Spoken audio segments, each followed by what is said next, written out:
This is our diaphragmatic breathing. So as you're aware, when you're driving around, there's a lot of people on the road that you may dislike their driving style. So it can create a little bit of tension in our bodies, and we want to relax that. So the best way to do that while we're in the car is our diaphragmatic breathing.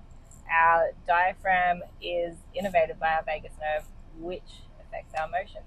So what we're going to do is we're just going to breathe in through the nose, out through the mouth, and try and create a nice circular pattern. When we're doing that, we're going to pop our hands onto our ribs and just make sure that the ribs are expanding and contracting with your breath. So nice breath in and out, and I can feel my fingertips moving away and back together again.